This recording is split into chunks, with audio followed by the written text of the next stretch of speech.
Salam. Bugünkü mövzumuz Ramazanda xeyirxah işlər mövzusudur. Hər bir mədəniyyətin, o mədəniyyəti meydana gətirən hər bir dinin özünə məxsusluqları vardır. Yəni, özünə məxsus bayramları, özünə məxsus günləri, özünə məxsus qavramları, özünə məxsus dəyərləri və s. Məhz Ramazan ayı da İslam mədəniyyətinin, o cümlədən bu mədəniyyətə tarix boyu böyük töhfələr vermiş Azərbaycan mədəniyyətinin mühüm əlamətlərindən, mühüm ünsürlərindən, mühüm atributlarından biridir. Biz bugün xüsusi bir məsələ haqqında danışacağıq. Ramazan və xeyirxah əməllər. Çünki Ramazan ayı elə bir aydır ki, özündə bir çox dəyərləri birləşdirir. Yəni, il boyu müəyyən günlərdə, müəyyən aylarda, müəyyən zamanlarda, müəyyən dövrlərdə olan əlamətlər, hadisələr vardır ki, Ramazanda biz bunların hamısının cəmləşdiyini görürük. Ona görə Ramazanı bu qədər önəmli, əhəmiyyətli, mühüm qılan da məhz budur. Ramazan və xeyirxah əməllər deyəndə ilk ağla təbii ki, müqəddəs kitabımız Quran gəlir. Çünki Quranda yüzlərlə ayə vardır ki, bizi xeyirxahlığa səsləyir. Bizi həm özümüzə qarşı, həm digər insanlara qarşı, həm ümumilikdə kainata qarşı xeyirxah olmağa səsləyir. Ona görə də biz sadəcə Qurandan bir neçə ayəni təfsirinə keçsək belə, İslamın xeyirxahlıqla bağlı tövsiyələrini, məsləhətlərini sayıb bitirməkdə çətinlik çəkərdik. Quran-ı Kərimdə xeyirxahlıqla, yaxşılıqla bağlı hansı qavramlar mövcuddur sualı versək, bu suala belə cavab verə bilərik. Birinci yerə qoyaq ehsan.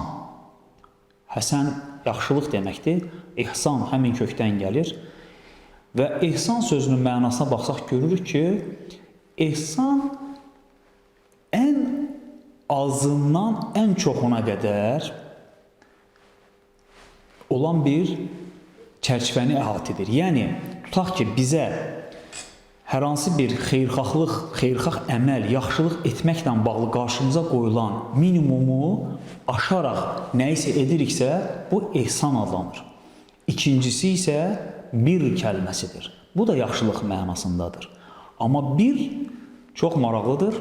Ehsandan fərqli olaraq həm imanla bağlı, həm ibadətlə bağlı, həm də əxlaqla bağlı bütün xeyirxahlıqları, yaxşılıqları əhatə edir. Və gələk bizim üçüncü kəlməmizə, bu da xeyr kəlməsidir. Quran-ı Kərimdə bir çox yerdə xeyr kəlməsinin işlədildiyini görürük. Xeyr həm mal-mülk mənasında maddi bir xeyirxahlıqdır, amma bununla yanaşı o həm də axirət və dünya səadətini, xoşbəxtliyini əldə etmək üçün etdiyimiz işlərə də biz Quran-ı Kərimdə xeyir deyildiyini görürük. Və bir digər xeyirxahlıqla bağlı Qurandakı ifadə salih əməl. Və salih əməl çox geniş əhatə dairəsi olan bir məfhumdur, bir qavramdır, bir ifadədir. Və bu ifadə mənim biraz öncə sadaladığım bütün ifadələri öz şəmsiyyəsi altına alır. Görün, Quran-ı Kərim yaxşılıqla bağlı bizim önümüzə nə qədər böyük bir plan, istiqamət çizir, bizə bunu göstərir. Və Quran-ı Kərimdə sadəcə bu məfhumlara yetinilmir, bunlarla kifayətlənilmir. Bununla yanaşı yenə bəzi məfhumlar vardır ki, bunlar yenə xeyirxahlığa səsləyən qavramlar hesab olunurlar. Hansılardır bu qavramlar? İkram. Bu sözü yəqin ki, biz eşidirik. Amma mənası bir şeyi qarşılıqsız olaraq və bol şəkildə vermək deməkdir. Görün, indiyə qədər mənim xeyirxahlıqla bağlı sadaladığım qavramlar, məfhumlar incə tellərlə bir-birinə necə ayrılır və bunlar bütövlükdə bir xeyirxahlıq şəmsiyyəsi meydana gətirir. Xeyirxahlıqla bağlı yenə başqa bir qavramı izah etmək istərdim. İnfaq çox maraqlıdır. İnfaq bir çox mənalara gəlir, amma infaqın bir mənası da ərəbcə bilənlər daha yaxşı bunu yəni izah edirlər. İnfaq hər hansı bir o yerdə biz belə deyək gəzərkən diqqət edək, müəyyən dəliklər görürük, müəyyən deşiklər görürük ki, oradan nəsə hər hansı bir heyvan oradan nə bilim onu dəlib deşib keçib digər tərəfdən çıxıb və s. sanki bir boşluq var həmin ərazilərdə. Bax, infaq da həmin o boşluqları doldurmaq baxımından, yəni cəmiyyətdə hansı ki bu boşluqlar var, onlar xeyirxahlığın bütün cəmiyyətdə yayılmasına mane olurlar. Bax, o boşluqların doldurulması məhz infaq termininin içərisindədir. Yeni bir Quranda bununla xeyirxahlıqla bağlı başqa bir qavram vardır ki, məfhum vardır ki, bu da ətadır. Əta, yəni bir şeyi bağışlamaq, bir şeyi hədiyyə etmək. Görürsünüz, xeyirxahlığın nə qədər növləri vardır. Yenə Qurandan başqa bir misal göstərək, it'am, xeyirxahlıqla bağlı verilən digər qavramlardan biridir ki, bu da maddi mənada bir yoxsulu yedirtmək, bir kimsəsizə yenə yedirtmək, ona içirmək və s. mənalara gəlsə də, amma bu sadəcə maddi deyil. İt'amın da təbii ki, mənəvi xeyirxahlıqla bağlı mənaları vardır. Çünki İslamda maddi və mənəvi xeyirxahlıq iç-içədir. Yəni, maddi xeyirxahlığı həyata keçirərkən mənəvi xeyirxahlıqdan uzaq düşərək həyata keçirsək, bu yenə, belə deyək, xeyirxahlığı tam yerinə yetirmiş olmuruq. Onda bunu biraz daha izah edək. Sual oluna bilər. Nə deməkdir? Yəni, maddi bir xeyirxahlığı yerinə yetirərkən mənəvi xeyirxahlığı həyata keçirmiriksə, bu tam xeyirxahlıq olmur. Yəni, tam xeyirxahlıq sayılmır, hesab edilmir. Nədir? Bunu daha açıqlaya bilərsinizmi? Sualına mən belə cavab verərdim. Bəli, Quran bir çox yerdə biraz əvvəl də qeyd elədim. Xeyirxahlıqla bağlı nəinki qavramlardan, müəyyən istiqamətlərdən, hətta necə davranmamızdan da bəhs edir. Quranda buyurulur ki, başa vurmadan, yəni bir insana bir yaxşılıq edirsinizsə, bir xeyirxahlıq edirsinizsə, bunu başa vurmadan edin.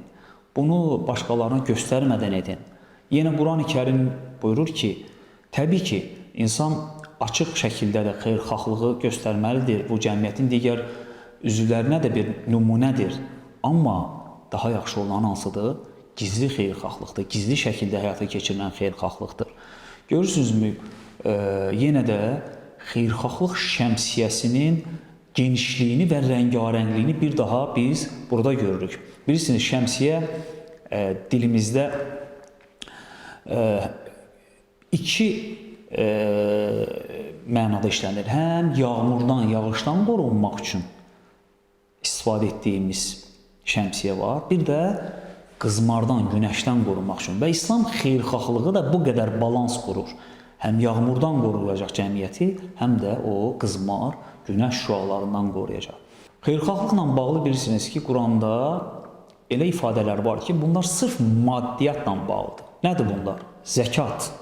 Yəni bilirsiniz ki, bir müsəlman müəyyən bir məbləğə çatdıqda sərvəti, malı, mülkü, pulu, onun zəkatını verməklə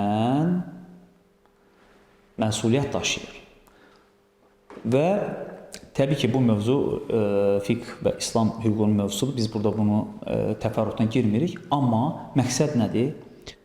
Həm cəmiyyətin yararına, faydasına, həm də o şəxsin özünün malının, mülkünün, bərəkətinin artmasına xidmət edən və həmçinin mənəvi bir paklanmaya səbəb olur.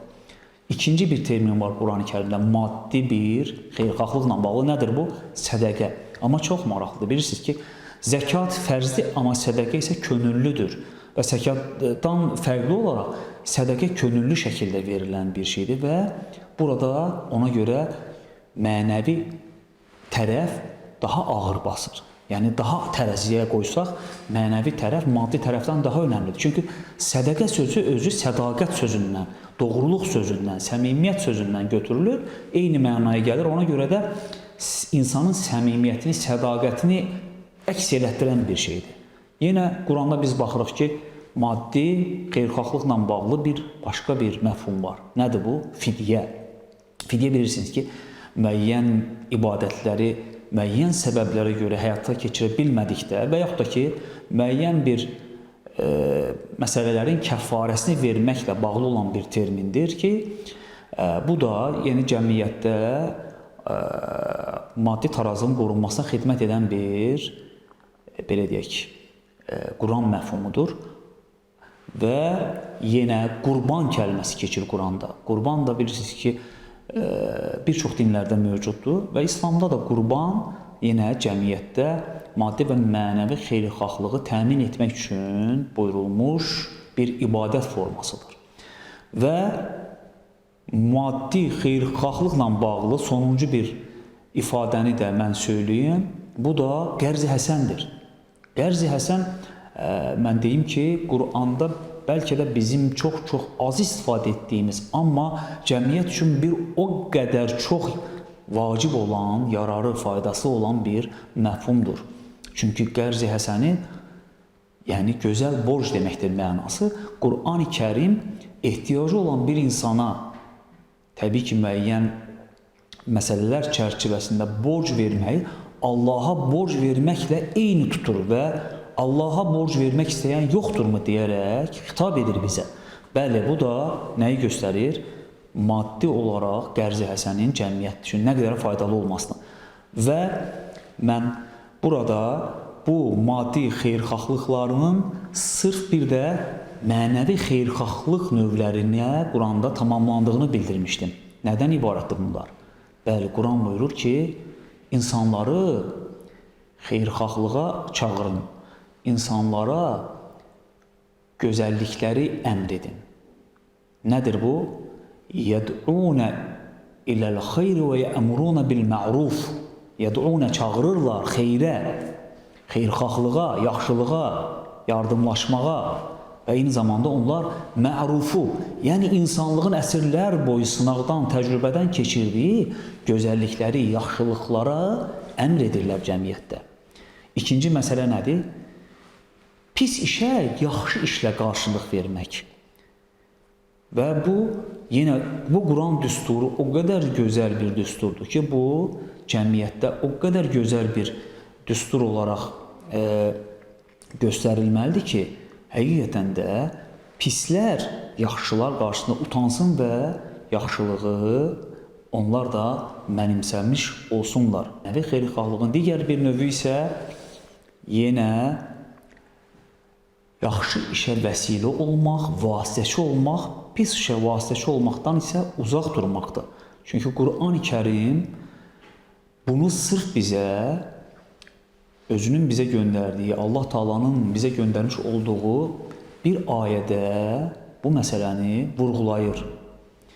Mən yeşfə'u şəfəətən həsənətən ləhu nasibun minhə. Yəni, kim yaxşı əmələ vasitəçilik edərsə, onun burada bir payı olacaqdır.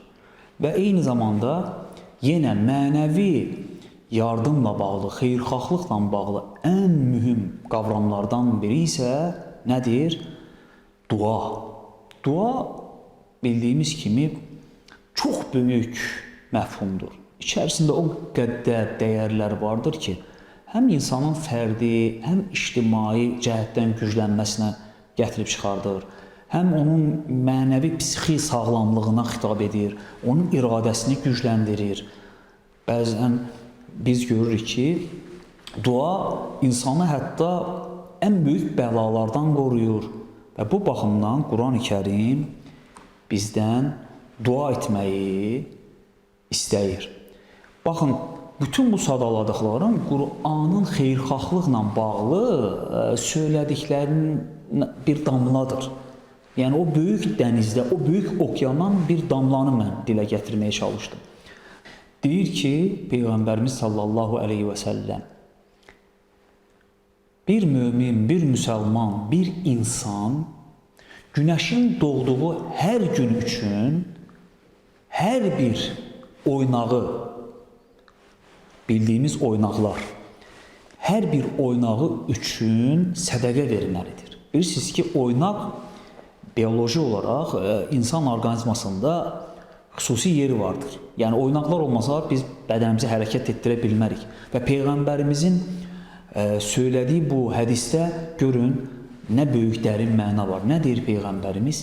Günəşin doğduğu hər bir gün üçün hər bir insan, hər bir müsəlman, hər bir mömin nə etməlidir? Sədəqə verməlidir. Nədir bu sədəqə? Hansı sədəqədir? Deyir ki Peyğəmbərimiz, sədəqə sadəcə pulla verilən bir şey deyil. Baxın nə deyir Peyğəmbərimiz. 2 nəfərin arasını düzəldərsinizsə bu sədəqədir. Yenə Peyğəmbərimiz buyurur ki, təbii ki o dövrü nəzərdə tutaraq, bir insan o dövrdə istifadə etdiyi bugünkü nəqliyyat vasitəsi sayılan heyvanın üzərinə minməkdə çətinlik çəkirsə və sən onu qaldırıb yardım edirsənsə o heyvana minməyə və yaxud da o yükü qaldırıb o heyvanın üzərinə qoymaqda çətinlik çəkirsə və sən o yükü qaldırıb o heyvanın üzərinə qoymaqda ona kömək edirsənsə bu da sədəqədir. Baxın sədəqə nə deməkdir? Yenə buyurur ki, yolda insanlara əziyyət verən bir şey varsa, bir daş varsa, bir kəsici alət varsa, nəsə bir şey varsa, onu sürüşüb yıxılmasına səbəb olacaq, nəsə ola bilər. Bu qarşılaşırıq hər gün bunlarla. Bunu götürüb kənara qoymaq da sədəqədir. Namaza gedərkən atdığın hər bir addım sədəqədir.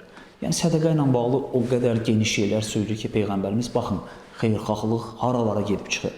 Cəmiyyətin hər bir zərrəsini əhatə edir İslam xeyirxahlığı. Bəs budur İslam xeyirxahlığı. Bunu biz insanlara, cəmiyyətə, xüsusilə gənclərimizə öyrətməliyik, göstərməliyik, aşılamalıyıq. Və son hədislə mən mövzumu bitirirəm. Yenə Peyğəmbərimiz sallallahu aleyhi və səlləmin bir hədisi vardır. Deyir ki, elə insanlar vardır ki, xeyirxahlığın açarları, pisliyin isə qıfılları onların əlindədir. Elə insanlar da vardır ki, yenə pisliyin açarları, xeyirxahlığın isə qıfılları onların əlindədir. O insan nə xoşbəxtdir ki, Allah ona xeyirxahlığın açarını verib. Və o insan xoşbəxtdir ki, Allah ona pisliyin qıfıllarını verib. O insan bədbəxtdir ki, Allah ona pisliyin açarlarını verib. O insan bədbəxtdir ki, Allah ona xeyirxahlığın qıfıllarını verib. Allah bizim hər birimizin əlimizdə xeyirxahlıq açarı ilə gəzən və pisliyin qıfılları ilə dolaşan qullarından eləsin. Amin. Sağ olun.